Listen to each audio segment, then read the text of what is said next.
Hello friends, आप लोगों को इस चैनल पे दोबारा स्वागत है। ये क्विज का डिस्कशन है और आज के क्विज में देखते हैं कि आप लोग कितने सवालों का सही जवाब दे पा रहे हैं। तो चलिए क्विज को स्टार्ट करते हैं। पहला क्विज का क्वेश्चन है, मत्स्य महाजनपद की राजधानी विराटनगर किस क्षेत्र में थी? सही जवाब अगर आपको मालूम है तो कमेंट में बताइए। 5 सेकेंड का समय आपको दिया जा रहा है। इसका सही जवाब है Jaipur. C option correct option है। विराटनगर आज के जयपुर के पास स्थित है। पांडवों ने अज्ञातवास के दौरान जो है इसे अपने रहने का स्थान बनाया था। नेक्स्ट क्वेश्चन है, बिंबिसार ने अवंती नरेश प्रद्योत के यहां कौन सा वैद भेजा था? इसका सही जवाब है जीवक। ए ऑप्शन आपका करेक्ट ऑप्शन है। बिंबिसार ने अवंती नरेश प्रद्योत के यहां अपने राजवैद जीवक को भेजा था। बिंबिसार हार्यक वंश का राजा था और संस्थापक भी था। नेक्स्ट क्वेश्चन है, बिंबिसार का दूसरा नाम क्या था? बिंबिसार का दूसरा नाम क्या था? अगर आपको इसका जवाब पता है तो आपको जो है कमेंट में बताना है इसका सही जवाब क्या होगा। बिंबिसार का दूसरा नाम श्रेणिक था। ए ऑप्शन करेक्ट ऑप्शन है।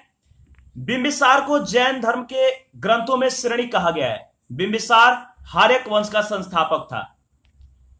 नेक्स्ट क्वेश्चन है, शिशुनाग वंश का अंतिम राजा कौन था? बताइए, 5 सेकेंड का समय है आपके पास।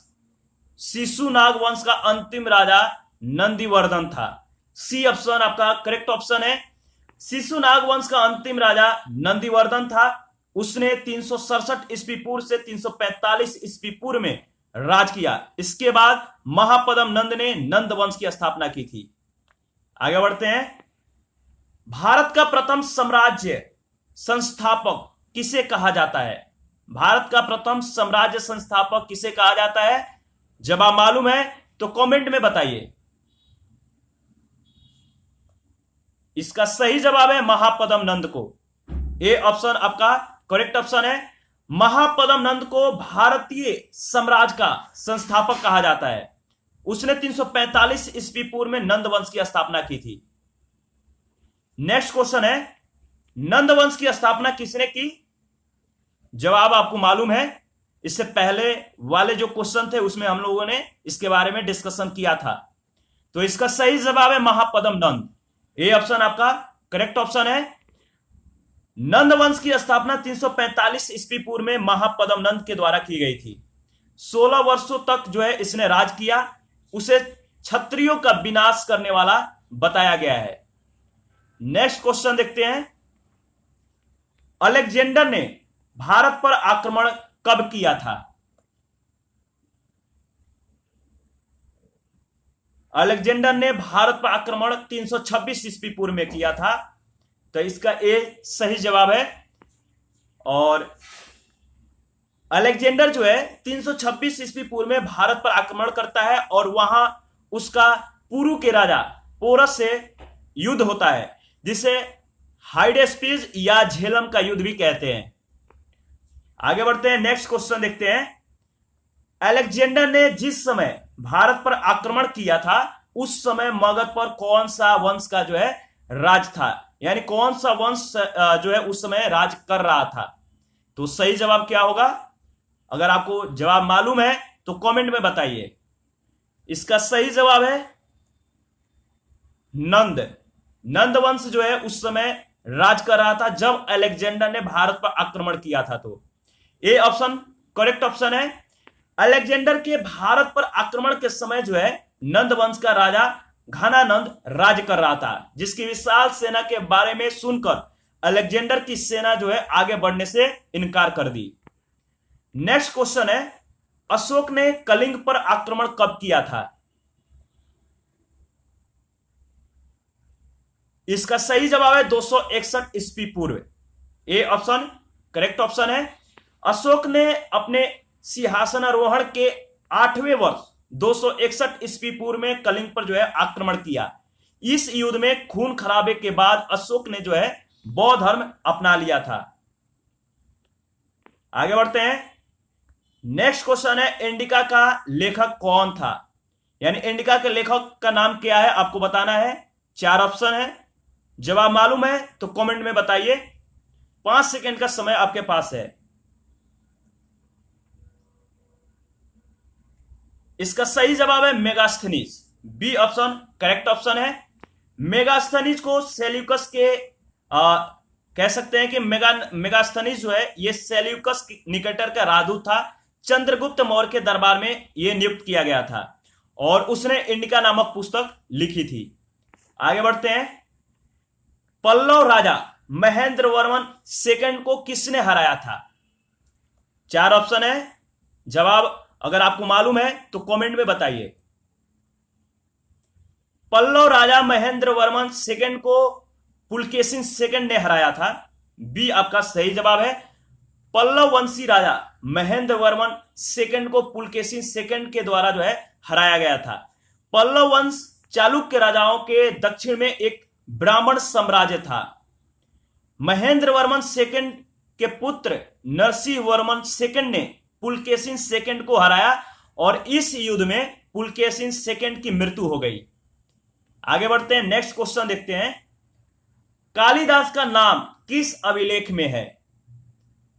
ऑप्शन ए है इलाहाबाद स्तंभ अभिलेख में, ऑप्शन बी में दिया गया आइहोल अभिलेख में, सी जूनागढ़ अभिलेख और डी है हनुमकोंडा अभिलेख।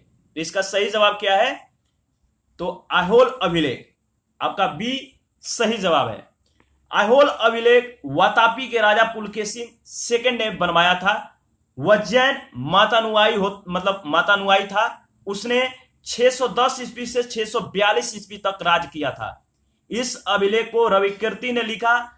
यह संस्कृत भाषा में था जिसमें कन्नड़ भाषा भी है और इसमें कालिदास और भैरवी का भी जिक्र किया गया है। नेक्स्ट क्वेश्चन है, निम्नलिखित में से कौन मुद्रा जो है यानी कि जो 4 ऑप्शन दिया गया है, निम्नलिखित में कौन सी मुद्रा गौतम बुद्ध द्वारा प्रथम धर्मोपदेश में दर्शाया गया भाव है? सही जवाब अगर आपको मालूम है तो कमेंट में बताइए इसका सही जवाब क्या होगा। इसका सही जवाब है धर्म चक्र मुद्रा, यानी डी ऑप्शन आपका करेक्ट ऑप्शन है। गौतम बुद्ध ने अपना प्रथम उपदेश सारनाथ में दिया था जिसे धर्म चक्र प्रवर्तन कहते हैं। इसमें धर्म चक्र मुद्रा में गौतम बुद्ध ने अपना ज्ञान दिया। नेक्स्ट क्वेश्चन है, श्रवणबेलगोला में गुप्तेश्वर की मूर्ति किसने बनवाई? बताइए किसने बनवाया था श्रवणबेलगोला में गुप्तेश्वर की मूर्ति को? इसका सही जवाब है चामुंड राय, यानी ए ऑप्शन आपका करेक्ट ऑप्शन है। श्रवणबेलगोला में गुप्तेश्वर की मूर्ति चामुंड राय के द्वारा बनवाई गई थी। गुप्तेश्वर को बाहुबली भी कहा गया है। जैन धर्म के अनुसार गुप्तेश्वर ऋषभदेव के पुत्र थे। ऋषभदेव जैन धर्म के प्रथम तीर्थकर थे। श्रवणबेलगोला में उनकी मूर्ति 10वीं सदी में बनाई गई थी। नेक्स्ट क्वेश्चन है, उज्जैनी किस महाजनपद की राजधानी थी? इसका सही जवाब क्या होगा? अगर जवाब मालूम है तो कमेंट में बताइए। इसका सही जवाब है अवंती। उज्जैनी अवंती महाजनपद की राजधानी थी और यह आज के मालवा क्षेत्र में थी। याद रखिएगा, इंपॉर्टेंट है। आगे बढ़ते हैं। नेक्स्ट क्वेश्चन है, तक्षशिला किस महाजनपद की राजधानी थी? तो तक्षशिला जिस महाजनपद की राजधानी थी उसका नाम था क्या था? गंधार। ए ऑप्शन आपका करेक्ट ऑप्शन है। तक्षशिला गंधार महाजनपद की राजधानी थी। यह शिक्षा व्यवस्था का एक उन्नत स्थान था। आगे बढ़ते हैं। नेक्स्ट क्वेश्चन है, उत्तर पथ और दक्षिण पथ इसके बीच कौन सा नगर था? बताइए, अगर जवाब मालूम है तो कमेंट में बताइए। इसका सही जवाब है मथुरा, यानी उत्तर पथ और दक्षिण पथ के बीच जो जंक्शन का कार्य करता था वो था मथुरा। यह सूरसेन महाजनपद की राजधानी थी। आगे बढ़ते हैं। नेक्स्ट क्वेश्चन है, मथुरा किस महाजनपद की राजधानी थी? बताइए, जवाब आपको मालूम है। इसका सही जवाब है Surasena. B option correct option है। मथुरा सूरसेन महाजनपद की राजधानी थी। मथुरा उत्तर प्रदेश के ब्रिज क्षेत्र में प्रसिद्ध नगर है। नेक्स्ट क्वेश्चन है, उत्तरी पंचाल की राजधानी कहां पर थी? इसका सही जवाब है अहिच्छत्र। ए ऑप्शन करेक्ट ऑप्शन है। उत्तरी पंचाल की राजधानी अहिच्छत्र थी, जबकि दक्षिणी पंचाल की राजधानी कांपिल्य थी। नेक्स्ट क्वेश्चन है, इंद्रप्रस्थ किस महाजनपद की राजधानी थी?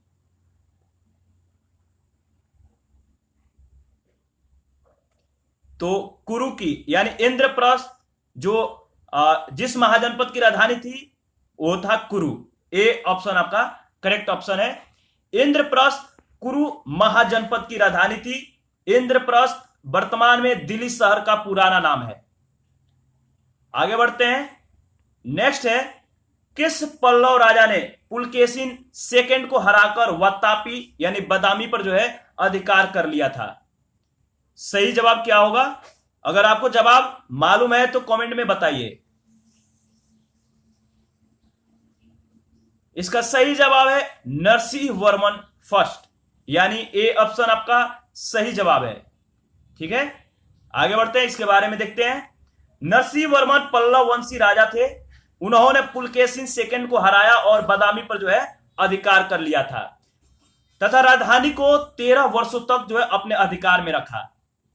नेक्स्ट क्वेश्चन है, किस चालुक्य राजा ने वेंगी में राजधानी बनाई थी? सही जवाब क्या है? कमेंट में बताइए। जिस चालुक्य राजा ने वेंगी में अपनी राजधानी बनाई थी उनका नाम था विष्णुवर्धन। ए ऑप्शन सही जवाब है। विष्णुवर्धन पुलकेशिन सेकंड का पुत्र था। उसने अपनी राजधानी वेंगी में बनाई थी। ऐतिहासिक तथ्यों के अनुसार पुलकेशिन सेकंड को पल्लव वंशी राजा नरसिंह वर्मन ने हराया और उसकी राजधानी पर अधिकार कर लिया। नेक्स्ट क्वेश्चन है, निम्नलिखित में चालुक्य राजा में से किसने फारसी राजा खुसरू द्वितीय को जो है एक राजदूत भेजा? इसका सही जवाब क्या है? इसका सही जवाब है पुलकेशिन सेकंड, यानी आपका बी ऑप्शन करेक्ट ऑप्शन है। पुलकेशिन सेकंड जो है यह चालुक्य राजा था जिसने खुसरो द्वितीय के दरबार में एक राजदूत तथा खुसरो द्वितीय ने भी एक राजदूत पुलकेशिन सेकंड के दरबार में भेजा था। आगे बढ़ते हैं। नेक्स्ट है, बादामी के चालुक्यों का राजकाल क्या था? तो बादामी के चालुक्यों का जो राजकाल था आपको बताना है। अगर जवाब मालूम है तो कमेंट में बताइए। आपके पास 5 सेकंड का समय है। इसका सही जवाब है 543 से 757 ईस्वी, यानी सी ऑप्शन आपका सही जवाब है। बादामी के चालुक्य कर्नाटक में राज करते थे। इसकी राजधानी वातापी थी। इन्होंने 343 से 757 ईस्वी तक जो है राज किया था। नेक्स्ट क्वेश्चन है, महाबलीपुरम के सूर्य मंदिर का निर्माण किसने करवाया? इसका सही जवाब है Narasimha Varman second. A option correct option है। महाबलीपुरम के सूर्य मंदिर का निर्माण नरसिंह वर्मन सेकंड ने करवाया था। नरसिंह वर्मन सेकंड पल्लव वंश का राजा था जिसने पुलकेशिन सेकंड को हराया था। नेक्स्ट क्वेश्चन देखते हैं, कांची का प्रसिद्ध वैंकुट पेरुमल मंदिर किसने बनवाया था? तो कांची का प्रसिद्ध वैंकुट पेरुमल मंदिर जिसने बनवाया था उसका नाम क्या है? इसका नाम है महेंद्र वर्मन सेकंड। इन्होंने कांची का प्रसिद्ध वैकुंठ पेरुमल मंदिर जो है बनवाया था। आपका सी सही जवाब है। वैकुंठ पेरुमल का मंदिर कांची में है और इसका निर्माण महेंद्र वर्मन सेकंड के द्वारा कराया गया था। यह भगवान विष्णु को समर्पित मंदिर है और इसमें 1000 स्तंभों पर टिका हुआ एक हॉल है। तो इसकी जो विशेषता है आपको याद रखना है, इंपॉर्टेंट है। आगे बढ़ते हैं। नेक्स्ट क्वेश्चन है, कीर्तार्जुनियम की रचना किसने की थी? बताइए। तो कीर्तार्जुनियम की रचना जिसने किया था उनका नाम है भैरवी, यानी ए ऑप्शन आपका सही जवाब है। कीर्तार्जुनियम एक प्रसिद्ध संस्कृत नाटक है कीर्तार्जुनियम की रचना 7वीं सदी में भैरवी के द्वारा जो है की गई थी। आगे बढ़ते हैं, नेक्स्ट क्वेश्चन देखते हैं। दक्ष कुमार चरितम की रचना किसने की थी? इसका सही जवाब क्या है? इसका सही जवाब है डंडिन। ए ऑप्शन करेक्ट ऑप्शन है। दक्ष कुमार चरितम की रचना जो है डंडिन ने किया था। आगे बढ़ते हैं, नेक्स्ट क्वेश्चन देखते हैं। हमारा नेक्स्ट क्वेश्चन है, निम्नलिखित पल्लव राजाओं में से किसने प्रसिद्ध नाटक मतविलास प्रहसन लिखा था? तो मतविलास प्रहसन जिसने लिखा था उनका नाम क्या है? ये वैसे इंपॉर्टेंट है, बहुत बार ये क्वेश्चनों में जो है मतलब कि एग्जामों में पूछा जा चुका है, तो ये इंपॉर्टेंट क्वेश्चन है। महेंद्र वर्मन फर्स्ट जो है इसका सही जवाब है। ए ऑप्शन करेक्ट ऑप्शन है।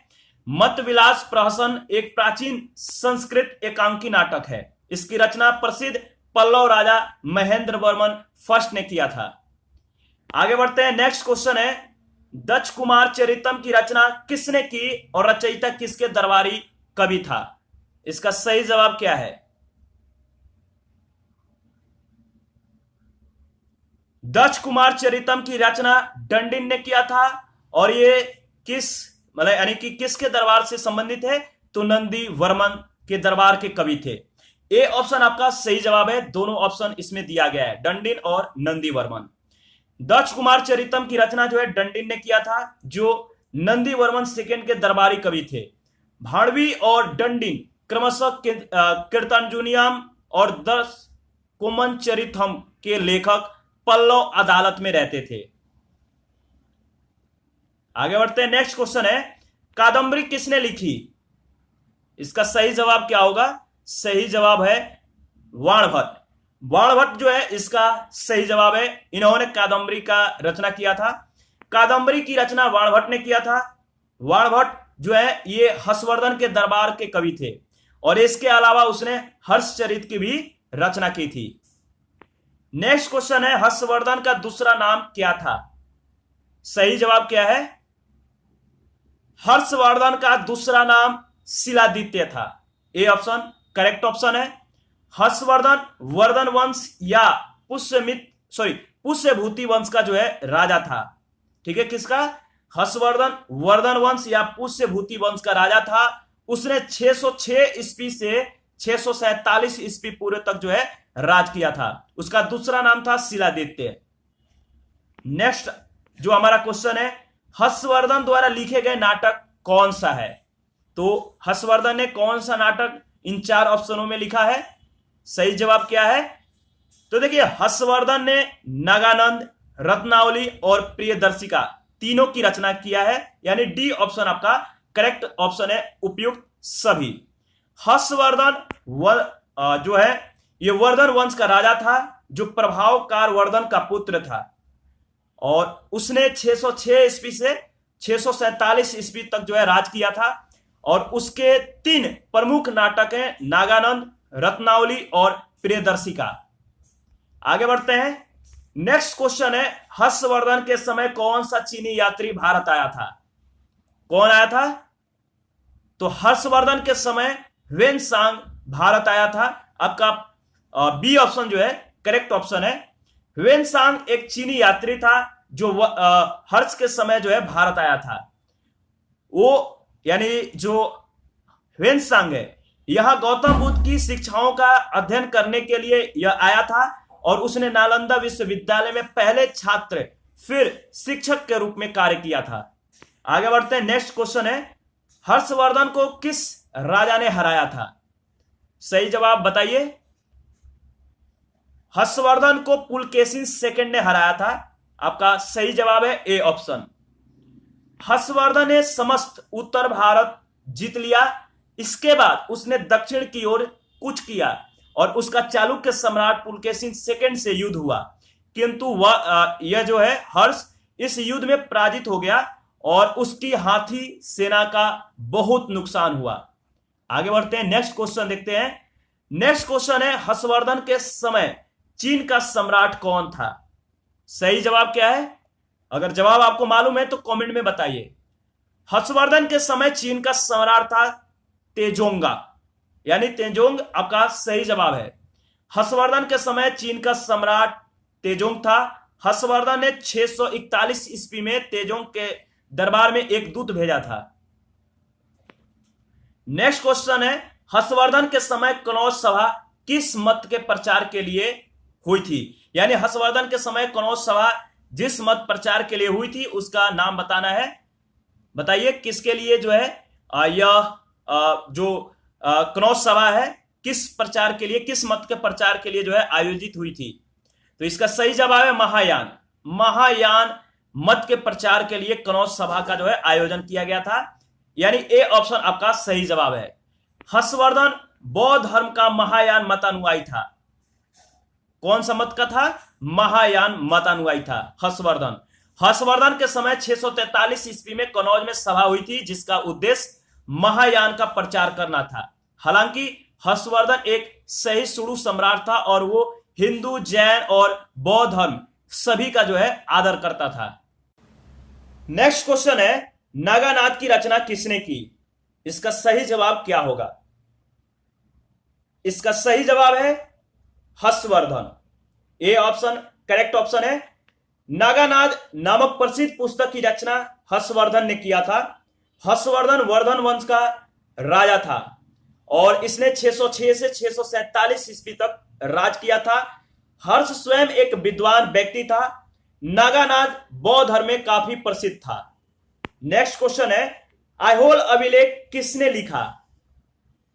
ऐहोल अभिलेख रविकीर्ति के द्वारा लिखा गया है। ए ऑप्शन सही ऑप्शन है। ऐहोल अभिलेख वातापी के राजा पुलकेशिन सेकंड ने बनवाया था। वह जैन मतानुयायी था।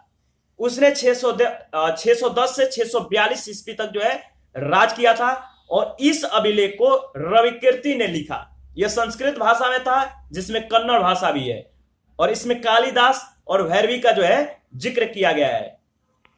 नेक्स्ट है, चालुक्य वंश की स्थापना किसने की? इसका सही जवाब है Pulakeshin first. B option correct option है। वातापी के चालुक्य वंश की स्थापना पुलकेशिन फर्स्ट ने की थी और वातापी को यानी आधुनिक बादामी को जो है इसने अपना राजधानी बनाया था।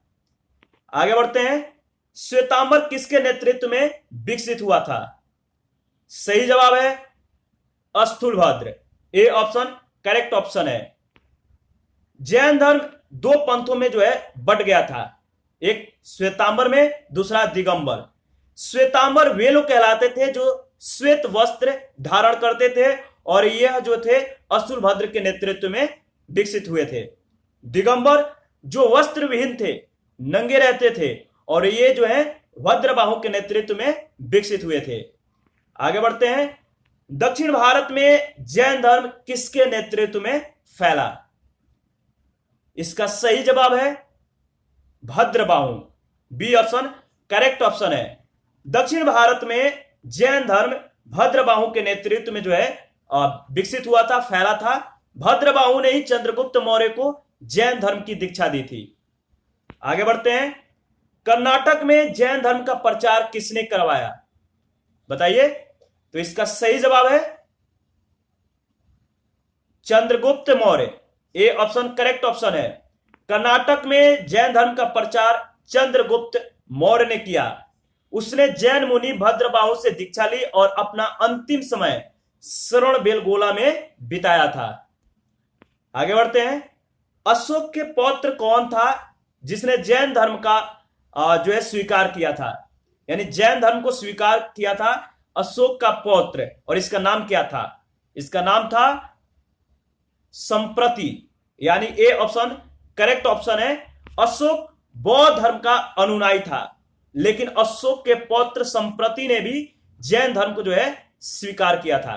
यानी अशोक जो है बौद्ध धर्म और इनके जो पौत्र थे संप्रति, इन्होंने जैन धर्म स्वीकार किया था। तो याद रखना है। आगे बढ़ते हैं, महावीर स्वामी ने जैन धर्म के 5 महाव्रतों में कौन सा महाव्रत जोड़ा था? बताइए। आपको अगर जैन धर्म के 5 महाव्रतों का नाम याद है तो इसका सही जवाब दे पाएंगे। महावीर ने जिन 5 महाव्रतों में जो महाव्रत जोड़ा था उसका नाम था ब्रह्मचर्य। डी ऑप्शन आपका सही जवाब है। पांचों महाव्रत के बारे में देख लेते हैं। पहला है अहिंसा यानी हिंसा नहीं करना, दूसरा है सत्य, तीसरा है असत्य यानी चोरी न करना, और चौथा है ब्रह्मचर्य, और पांचवा है अपरिग्रह, धन का संग्रह न करना। अपरिग्रह का मतलब होता है, इसमें ब्रह्मचर्य जो है महावीर स्वामी द्वारा जोड़ा गया था।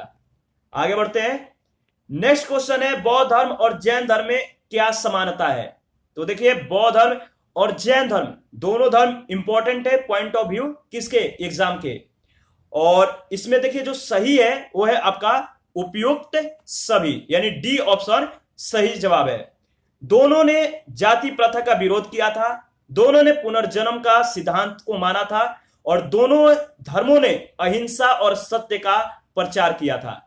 तो इसका मतलब डी ऑप्शन सही है। और देख लेते हैं बौद्ध धर्म और जैन धर्म में निम्नलिखित समानताएं हैं। पहला, दोनों ने जाति प्रथा का विरोध किया, दोनों ने पुनर्जन्म के सिद्धांत को माना, और तीसरा जो है दोनों धर्मों ने सत्य का प्रचार किया, और चौथा दोनों धर्मों ने अहिंसा का प्रचार किया। आगे बढ़ते हैं। नेक्स्ट क्वेश्चन है हर्षचरित की रचना किसने की थी। तो हर्षचरित की रचना बाणभट्ट ने किया था। ए ऑप्शन सही जवाब है। आप लोग कमेंट नहीं कर रहे हैं, कमेंट किया करिए। बाणभट्ट जो है हर्षवर्धन के राजकवि थे। किनके? हर्षवर्धन के। उन्होंने कादंबरी नामक नाटक की रचना की थी। उन्होंने हर्ष के जीवन पर आधारित हर्षचरित की भी रचना की थी। आगे बढ़ते हैं। नेक्स्ट क्वेश्चन है पुष्यभूति वंश का संस्थापक कौन था। इसका सही जवाब क्या है? पुष्यभूति वंश का संस्थापक पुष्यभूति ही था, यानी ए ऑप्शन आपका सही जवाब है। बाणभट्ट के अनुसार पुष्यभूति वंश की स्थापना पुष्यभूति ने की, और इसे वर्धन वंश भी कहते हैं। आगे बढ़ते हैं। नेक्स्ट क्वेश्चन है हर्षवर्धन का बहनोई कौन था, बताइए। तो हर्षवर्धन का बहनोई जिनका नाम था ग्रहवर्मन, यानी ए ऑप्शन सही जवाब है। हर्षवर्धन के बहनोई का नाम ग्रहवर्मन और उनके बहन का नाम राजश्री था। ग्रहवर्मन की हत्या जो है गौड़ के राजा शशांक ने किया था। आगे बढ़ते हैं। नेक्स्ट क्वेश्चन है हर्षवर्धन के जीजा ग्रहवर्मन को किसने मारा, बताइए। सेम क्वेश्चन है। तो गौड़ का राजा शशांक ने। ग्रहवर्मन की हत्या किसने किया था? शशांक ने किया था। तो ए ऑप्शन आपका सही जवाब है। हर्षवर्धन के जीजा ग्रहवर्मन को जो है गौड़ के राजा शशांक ने हत्या कर दी थी। हर्ष की बहन का जो नाम था राजश्री वन में आत्मदाह करने जा रही थी। हर्ष ने उन्हें खोज निकाला और राज्य प्राप्त करने के बाद गौड़ के राजा शशांक को पराजित किया। तो इसके बारे में 2-4 पॉइंट इंपॉर्टेंट है, देख लीजिएगा। नेक्स्ट क्वेश्चन है जैन धर्म में प्रथम तीर्थकर कौन थे। तो जैन धर्म के प्रथम तीर्थकर का नाम था, इंपॉर्टेंट है, बहुत बार ये क्वेश्चन पूछा जा चुका है। इसका सही जवाब है ऋषभदेव। ए ऑप्शन करेक्ट ऑप्शन है। जैन धर्म के पहले तीर्थकर ऋषभदेव थे। उनका नाम ऋग्वेद में भी जो है मिलता है, और उनके माता पिता का नाम भागवत पुराण में वर्णित है। आगे बढ़ते हैं। महावीर स्वामी को किस नदी के तट पे जो है कैवल्य प्राप्त हुआ था। किस नदी के तट पे जो है इनको ज्ञान की प्राप्ति हुई थी, यानी कैवल्य की प्राप्ति हुई थी। तो ऋजुपालिका नदी के तट पे, यानी बी ऑप्शन आपका सही जवाब है। महावीर स्वामी 498 ईस्वी पूर्व में 42 वर्ष की आयु में ऋजुपालिका नदी के तट के किनारे कैवल्य को प्राप्त किए थे। जैन धर्म में कैवल्य सर्वोच्च ज्ञान को कहते हैं। आगे बढ़ते हैं। नेक्स्ट क्वेश्चन है महावीर स्वामी का जन्म कब हुआ था। यह भी इंपॉर्टेंट है। महावीर स्वामी का जन्म 540 ईस्वी पूर्व में हुआ था। ये ऑप्शन आपका करेक्ट ऑप्शन है। महावीर स्वामी का जन्म 540 ईस्वी पूर्व में वैशाली के कुंडग्राम में हुआ था। उनका बचपन का नाम वर्धमान था। उनके पिता का नाम सिद्धार्थ और माता का नाम त्रिशला था। आगे बढ़ते हैं। नेक्स्ट क्वेश्चन है ऋग्वेद में जैन धर्म के कौन से 2 तीर्थकरों का जो है उल्लेख है। तो जैन धर्म के जिन 2 तीर्थकरों का ऋग्वेद में उल्लेख है उनका नाम क्या है? सही ऑप्शन क्या होगा आपको बताना है। इसका सही जवाब है ऋषभदेव और अरिष्टनेमि, यानी ए ऑप्शन में इन दोनों का नाम दिया गया है, तो ए ऑप्शन आपका करेक्ट ऑप्शन है। ऋग्वेद में जैन धर्म के 2 तीर्थकरों का उल्लेख है। ऋषभदेव जो पहले तीर्थकर थे और अरिष्टनेमि ये 22वें तीर्थकर थे, तो याद रखना है। आगे बढ़ते हैं। जैन धर्म के अनुसार तीर्थकर महावीर का पहला शिष्य कौन था? तो जैन धर्म के अनुसार तीर्थकर महावीर का पहला शिष्य का नाम क्या था? देखिए वैसे इसका सही जवाब है जमाली। जमाली यानी ए ऑप्शन करेक्ट ऑप्शन है। जैन ग्रंथों में महावीर स्वामी का पहला शिष्य जो है जमाली का, यानी जमाली का जो है नाम आता है, यानी जैन ग्रंथों के अनुसार महावीर स्वामी का पहला शिष्य जमाली था। जमाली महावीर स्वामी की पुत्री का पति था, यानी इनका दामाद था। आगे बढ़ते हैं। नेक्स्ट क्वेश्चन है महावीर स्वामी का जो पत्नी थी इनका नाम क्या था? तो महावीर स्वामी की पत्नी का नाम आपको बताना है। इसका सही जवाब क्या है? महावीर स्वामी के पत्नी का नाम यशोदा था। याद रखना है, यशोधरा नहीं करना है। यशोधरा किनके पत्नी का नाम था आपको पता होगा। तो जैन धर्म और बौद्ध धर्म अगर आपने अच्छे से स्टडी किया है तो सारे क्वेश्चनों को आप सही जवाब दे पाएंगे, और ये दोनों धर्म बहुत ज्यादा इंपॉर्टेंट है। तो आगे बढ़ते हैं। इसका सही जवाब है यशोदा, यानी ए ऑप्शन करेक्ट ऑप्शन है। महावीर स्वामी का नाम वर्धमान था, ठीक है, और उनकी पत्नी यशोदा थी, जो महावीर जो समवीर नामक राजा की ये पुत्री थी, ठीक है। जो यशोदा थी किनकी पुत्री थी? समवीर नामक राजा की पुत्री। महावीर के बचपन का नाम आपको जो है याद रखना है। महावीर स्वामी किस कुल से संबंधित थे? तो महावीर स्वामी जिस कुल से संबंधित थे उस कुल का नाम था, बताइए सही जवाब क्या है? तो इसका सही जवाब है जंत्रिक। महावीर जिस कुल से संबंधित थे उस कुल का नाम था जंत्रिक। महावीर स्वामी जंत्रिक कुल के जो है संबंधित थे, जंत्रिक कुल से ये संबंध रखते थे। वे जाति से क्षत्रिय थे। महावीर स्वामी का जन्म वैशाली के कुंडग्राम में हुआ था और उनके पिता का नाम सिद्धार्थ और मां का नाम त्रिशला था। उनके पिता छोटे से राज के राजा थे। नेक्स्ट क्वेश्चन है, महावीर को महापरिनिर्वाण कहां पर प्राप्त हुआ था? इसका सही जवाब है Pawapuri. D option correct option है। महावीर स्वामी जो है ये जैन धर्म के 24वें और अंतिम तीर्थकर थे। उन्हें 72 साल की उम्र में 468 ईस्वी पूर्व में पावापुरी में निर्माण प्राप्त हुआ था। नेक्स्ट क्वेश्चन है, प्रथम जैन संगीति कहां पर हुई थी? तो प्रथम जैन संगीति कहां पर हुई थी? पाटलिपुत्र में। सी ऑप्शन आपका करेक्ट ऑप्शन है। प्रथम जैन संगीति पाटलिपुत्र में हुआ था और इसमें जैन धर्म के पूर्ववर्ती ग्रंथों की जगह 12 अंगों की रचना हुई थी और इस संगीति के अध्यक्ष अस्सलबाहु थे। नेक्स्ट, द्वितीय जैन संगीति कहां पर हुई थी? बताइए। तो द्वितीय जैन संगीति 512 ईस्वी में वल्लभी में हुई थी, यानी ए ऑप्शन आपका सही जवाब है, और इसमें 12 अंग और उपांग की जो है रचना की गई थी। आगे बढ़ते हैं। नेक्स्ट क्वेश्चन है, चावल की खेती के प्रथम साक्ष्य कहां से प्राप्त हुए हैं? तो चावल की खेती के जो प्रथम साक्ष्य मिले हुए हैं वो कहां पे मिला हुआ है? सही जवाब है बेलन घाटी। सी ऑप्शन करेक्ट ऑप्शन है।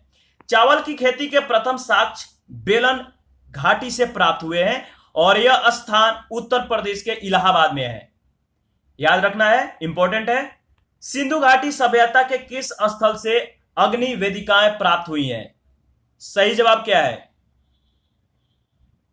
इसका सही जवाब है कालीबंगन, यानी सी ऑप्शन करेक्ट ऑप्शन है। कालीबंगन सिंधु घाटी सभ्यता का एक प्रमुख स्थल है। यहां से ऊंटों की हड्डियां, अग्नि वेदिकाएं, जूते हुए खेत आदि जो है प्रमुख साक्ष्य प्राप्त हुए हैं। नेक्स्ट है, पाली ग्रंथों में निगंठना निपुत किसे कहा गया है? इसका सही जवाब क्या है?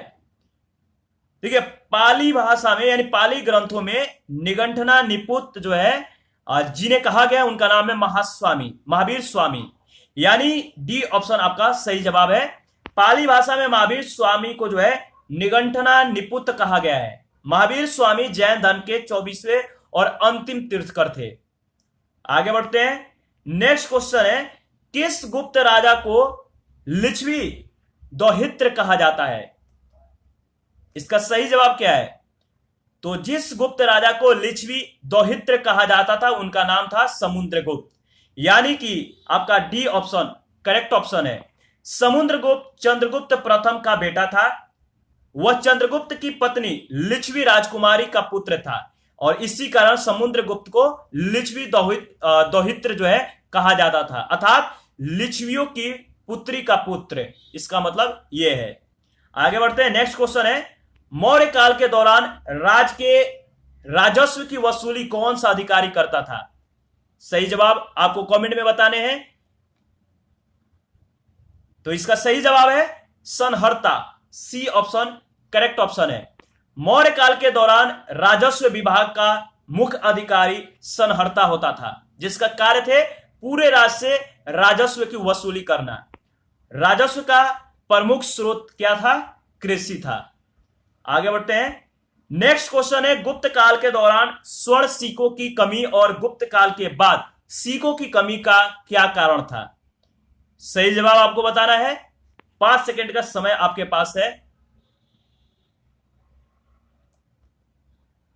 तो इसका सही जवाब है व्यापार में गिरावट आई थी, यानी कि डी ऑप्शन डी ऑप्शन आपका सही जवाब है। व्यापार में गिरावट आई थी, यानी कि कहने का गुप्त काल में सिक्कों का कम होना और गुप्त काल के बाद सिक्कों के अकाल का कारण जो था व्यापार में गिरावट था। आगे बढ़ते हैं। नेक्स्ट क्वेश्चन है, निम्नलिखित में अष्टम स्थान कौन सा नहीं है? 4 ऑप्शन है, आपको बताना है इसमें सही जवाब क्या है। देखिए, पूछा गया अष्टम स्थान कौन सा नहीं है इन 4 ऑप्शनों में। इसका सही जवाब है तक्षशिला, यानी कि आपका डी ऑप्शन करेक्ट ऑप्शन है। और इसके बारे में यानी इन 8 जो कहने का मतलब जो जगह है इनके बारे में देख लेते हैं। महात्मा बुद्ध ने 8 स्थान, यानी महात्मा बुद्ध से जुड़े जो 8 स्थान है, लुम्बिनी गया में है, सारनाथ, कुशीनगर, श्रावस्ती, सकास्य, राजगिरी और वैशाली को बौद्ध ग्रंथों में अष्ट महास्थान के नाम से जाना गया है। इन 8 स्थानों का नाम जो है आपको याद रखना है। क्वेश्चन इसी तरह पूछे जाएंगे। 8 स्थान में से 3 का नाम दिया रहेगा, एक का डिफरेंट। आपको पूछा जाएगा इसमें से कौन सही नहीं है। आगे बढ़ते हैं। नेक्स्ट क्वेश्चन है, तृतीय बौद्ध संगीति किसके काल में हुई थी?